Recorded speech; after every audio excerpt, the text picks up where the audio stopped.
At IBEX in Tampa, I'm Alan Wendt on behalf of Soundings Trade Only and our sponsor Garmin. Chris DeBoy is with us right now. Vetus Maxwell, you are always on the innovative side. I remember when I was doing all the innovation judging every year, we were coming by your booth to see what was new. Yeah. You've got some new products this year where you're starting to partner with some other power names, Suzuki, for example. Sure, Alan. Yeah. So we've been working with most all of the outboard manufacturers, and at this show here, we are introducing the Suzuki integration with our thrusters.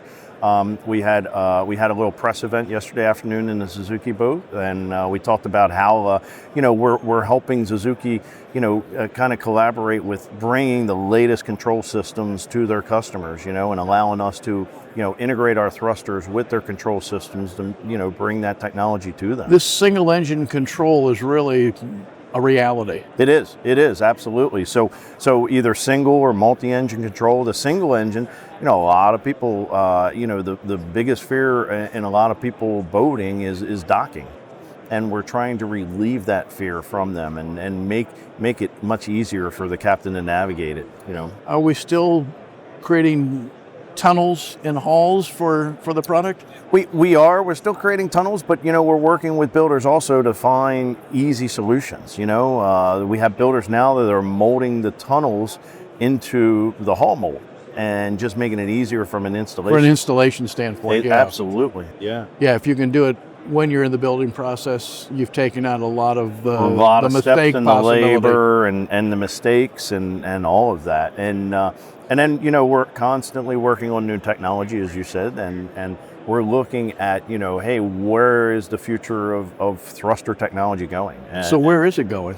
So we've been showing some different products for a while now. We came out with our magnetic drive thruster a while ago and kind of been refining that technology. So you may see that introduced in a smaller version here in the future, and as maybe the next step for our customers. What's the process like for you in the shop? You guys sit around, come up with an idea, somebody presents a component that gets built onto, or how's it work? So yeah, I mean it's a matter of sitting around discussing options, solutions, what our customers are asking for.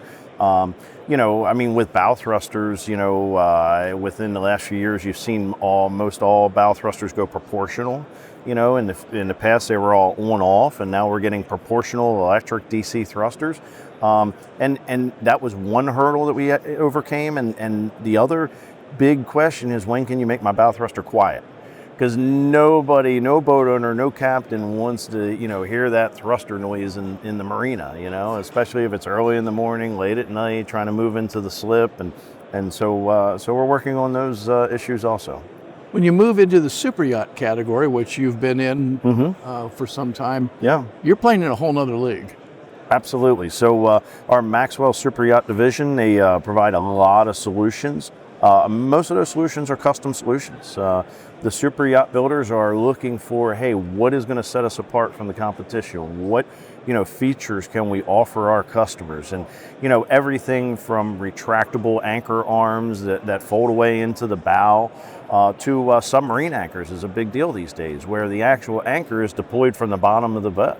And so you don't see anything. You don't see the anchor, the rope, the chain in the super yacht arena, and it's actually in a sea chest in the bottom of the boat.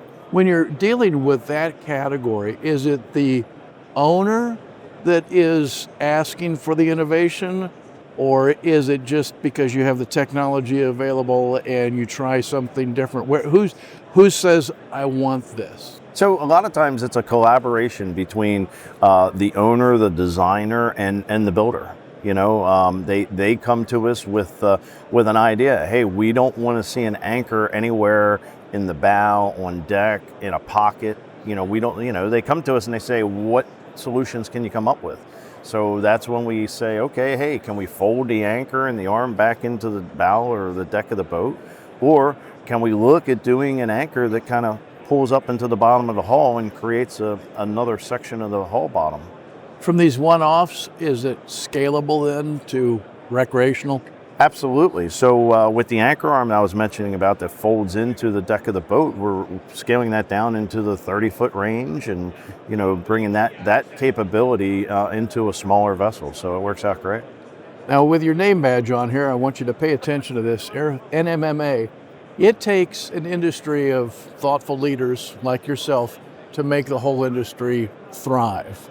And I know this year tariffs have had to have been the number one topic in all of your board meetings. Absolutely, yes. How do we get past the problems that have occurred, or is this just, when you look at 50 years of boating, just another little blip on the timeline? I think it's going to be another blip on the timeline.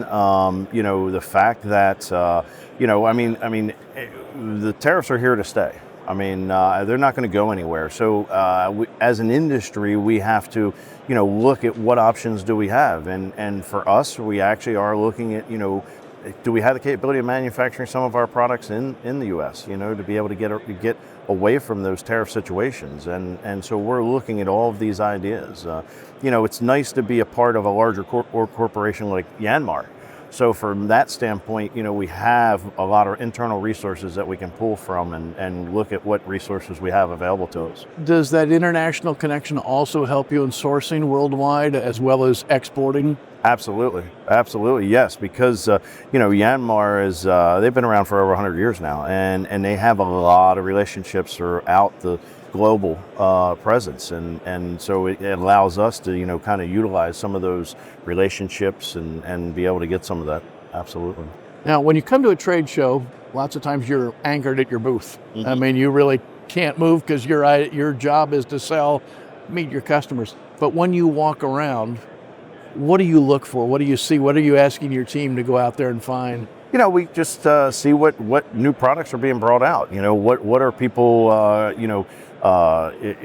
coming out with. Not only competitive products, but also what products are what technology do we feel is hey, that's great technology. That's a great solution for customers, whether it be a boat builder or a service yard.